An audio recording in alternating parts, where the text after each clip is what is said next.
दुर्घटना मोठ्या प्रमाणात झालेली आहे. तुम्ही आलात तिथे जखमींना भेटलाय. नेमके किती जखमी आहेत? किती जणांचा मृत्यू झाला? काय आता? आज जी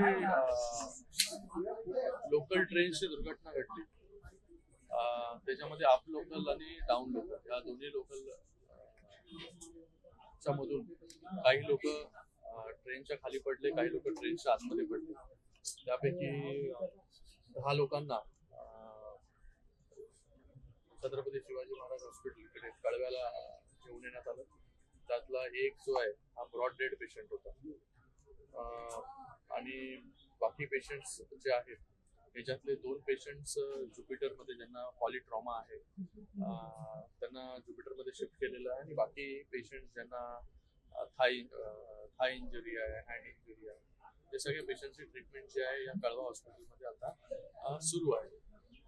जे पेशंट्स आता इथे आहेत मला वाटतं 7 पेशंट, हे 7 पेशंट्स आता आउट ऑफ डेंजर आहेत. काही लोकांना ऑपरेशनची गरज लागणार आहे, ते ऑपरेशन देखील या ठिकाणी होईल आणि 4 पेशंट्स चार लोक जी आहेत ते सिव्हिल हॉस्पिटलला ब्रॉड डेड तिथे घेऊन नेण्यात आलं होतं. तर एकूण 5 लोकांचा मृत्यू याच्यामध्ये झालेला आहे.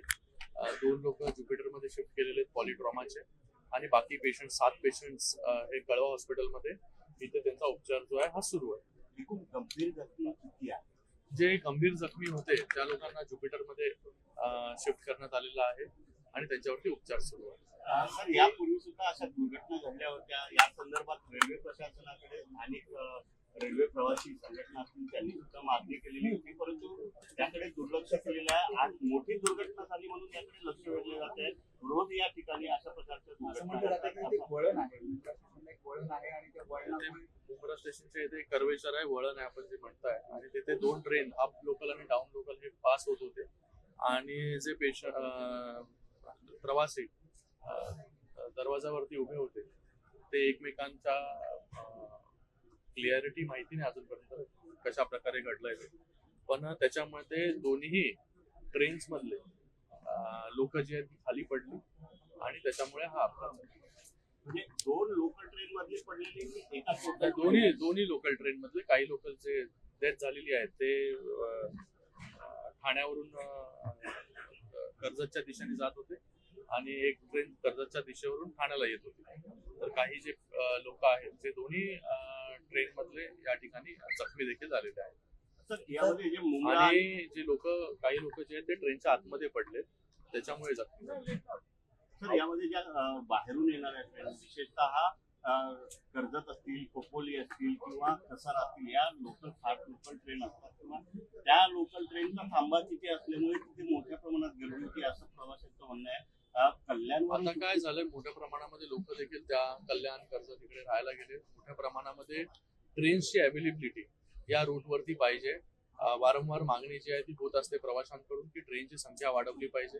आपण पाहिलं असेल की 5वी 6वी लाईन झाल्यानंतर मोठ्या प्रमाणामध्ये ट्रेन्समध्ये वाढ झाली, पण अजून त्याच्या पुढे CST पर्यंत देखील ही 5वी आणि 6वी लाईन झाली पाहिजे लवकरात लवकर. त्याच्यावरती देखील रेल्वे प्रशासनाचं काम चालू आहे.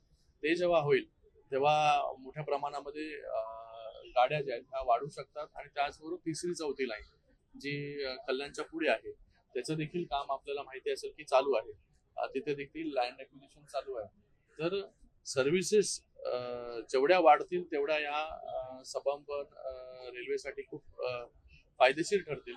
लोकांची जी आहे ही संख्या दिवसेंदिवस वाढत चाललेली आहे आणि त्याच्यामध्ये रेल्वे प्रशासनाने ह्या पूर्ण रूटवरती जास्तीत जास्त ट्रेन्स आणि 12 डब्यांच्या त्या 15 डब्यांच्या कशा होतील त्याच्यावरती देखील लक्ष दिलं.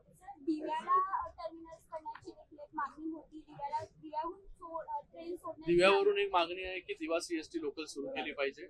अगोदर दिव्याला फास्ट लोकल थांबत नव्हती, ती फास्ट लोकल थांबायला लागली आणि आता दिवा CST लोकल याची मागणी आम्ही देखील त्याची लोकप्रतिनिधी म्हणून करतोय. तर एकंदरीत ह्या सगळ्या रूटवरती सर्व्हिसेस जेवढ्या जास्त वाढू शकतील तेवढ्या प्रशासनाने वाढवल्या पाहिजे. हे कधी होईल जेव्हा 3री 4थी लाईन होईल, 5वी 6वी लाईन जी मुंबईपर्यंत कम्प्लीट होईल आणि जेव्हा शटल सर्व्हिसेसच्या माध्यमात म्हणजे प्रकारे या गाड्या देखील धावतील आणि त्या सर्व्हिसेस वाढतील. 12 डब्यांच्या 15 डबे आपल्याला करावे लागतील. तर या सगळ्या गोष्टी प्रशासनाकडे वारंवार आपण रेल्वे प्रशासनाकडे मागणी करतोय. तर लवकरात लवकर इथे अजून सर्व्हिसेस वाढल्या की हे अपघाताची संख्या जी आहे ती कमी होईल.